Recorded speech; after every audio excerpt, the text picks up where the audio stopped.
Bobby Shmurda had everything going for him. His song Hot Boy took the internet by storm, which led to Bobby signing an impressive record deal with Epic Records, as well as making a solid income from his shows. $20,000 per performance, to be exact.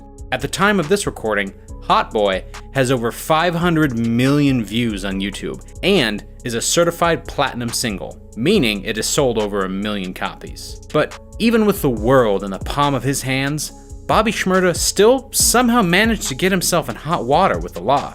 At the peak of Bobby Shmurda's career, Bobby, as well as the rest of GS9, got picked up by the NYPD on an abundance of charges. Charges that ultimately got one of GS9 members sentenced to over 117 years in prison. Curious how all this turned out for Bobby Shmurda? Well, then we got you covered. Here is an exclusive inside look at the criminal history of Bobby Shmurda. Now, before I get started, I just want to ask you guys to follow my Twitter at @pluggy_. Once again, that's at @pluggy 2Gs 1Y_ on Twitter. Bobby Shmurda's first run-ins with the law allegedly happened years before he was famous. Nothing too serious, but due to the lack of police records, we can't really bring you any details. Bobby's first documented arrest occurred on June 3rd, 2014, while hanging out with a couple of friends at his girlfriend's apartment. According to multiple sources, 2 officers were outside of his girlfriend's residence getting ready to execute a search warrant with drug use as the probable cause, when they found the door to the apartment was already open. When they peeked inside the apartment, they saw Bobby Shmurda with a joint in one hand and a firearm in the other. The 2 officers then proceeded to take all 4 people in the apartment into custody and charged Bobby Shmurda with criminal possession of a weapon, which was a felony. Bobby told the police that the gun was just a prop for a music video, but I don't think the police believed him. It was also revealed that Bobby's side of the story was much more different than the story given by the authorities. According to Bobby Shmurda, the cops apparently rushed inside and lined everybody up against a wall while they tore up the apartment until they found something.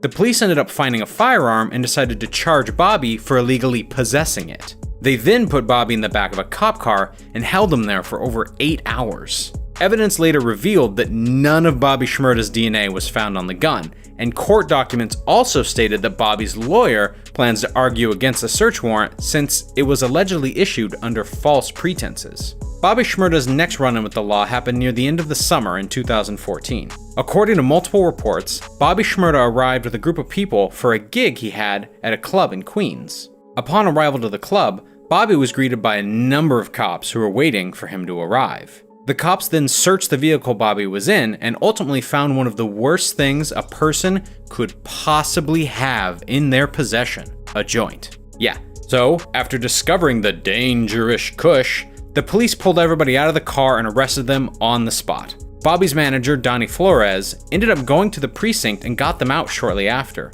In the end, nobody was charged for this horrible crime. Now, this next arrest is probably the one that everybody watching is the most familiar with. On December 17th, 2014, in the early hours of that Wednesday morning, Bobby Shmurda and friends were leaving Quad Studio, the same record studio Tupac was shot and robbed at back in 1994, after a long night of recording. According to multiple reports, police arrested Bobby and 14 others. Among those other 14 were his brother Javis and his close friend and fellow rapper, Rowdy Rebel. The charges against Bobby Shmurda were conspiracy to commit murder, reckless endangerment, drug possession, and gun possession. Bobby was facing 8 to 25 years in prison. The charges against some of the other affiliates were murder, attempted murder, assault, and drug dealing. These charges carry a sentence of life in prison. During his hearing the next day, Bobby Shmurda pled not guilty to the charges and was held on a massive $2 million bail. According to several media outlets, the NYPD have been investigating GS9 for a long time,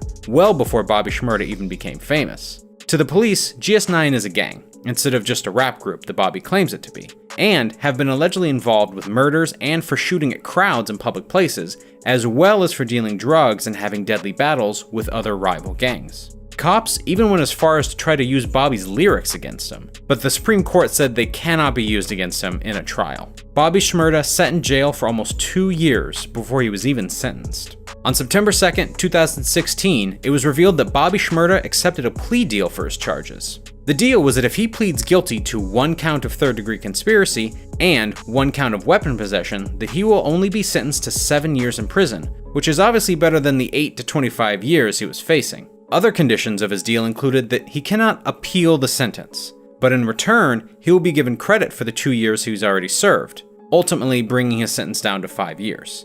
He would also be given 5 years probation following his sentence. It was also later revealed that Bobby was offered a better deal than the one he accepted, but turned it down so his friend Rowdy Rebel could serve less time. The original deal was that Bobby would only serve 5 years, while Rowdy Rebel would have to serve 12 years, but also offered that if Bobby would serve 7 years, then they would give Rowdy 7 as well. This was an extremely generous thing for Bobby Shmurda to do, but according to the New York Times, Bobby somewhat regretted his decision in court, saying, "I want to drop my plea. I want to drop my plea and fire you. I was forced by my attorney to take this plea. I was forced." Since the conditions of his plea was that Bobby cannot appeal, the judge denied this request and sentenced him to the 7 years they had agreed upon. After sentencing, Bobby's lawyer Alex Spiro came out and said that he expects Bobby to be released in 3.5 years with good behavior. Bobby Shmurda is currently behind bars at the time of this recording, but is in good spirits according to his family. During the first few years in prison, Bobby did have some incidents that got him in a bit of hot water. The first one being that his girlfriend got caught trying to sneak in a shank to give Bobby back in 2015. This resulted in Bobby getting a 4-year sentence in 2017, but would not face any additional prison time for it since the sentence would run concurrently with his current sentence. It was also reported that Bobby got in a Bloods vs. Crips brawl in May of 2015, and was also involved in another brawl involving several inmates in November of 2016, which led to Bobby being sent to solitary confinement for a month, as well as having all phone privileges gone for a certain amount of time. But as of 2017, Bobby has been staying out of troubles behind bars, and is still on track to be released at the agreed upon time. Bobby has a parole hearing scheduled for August of 2020, and his conditional release date is scheduled for December 11th, 2020. Keep in mind, Bobby Shmurda is only 24 years old, so he still has a lot of career left in front of him. Let's hope he comes out better than ever. Well, there you have it, the entire criminal history of Bobby Shmurda. If you enjoyed this video, then make sure to leave a like and hit the subscribe button to see more videos just like this in the future. Feel free to hit the notification bell as well to be notified whenever we upload. Also, comment down below or tweet me at @pluggy_ any suggestions on who we should do a video on next. That's all I have for today. I'm out.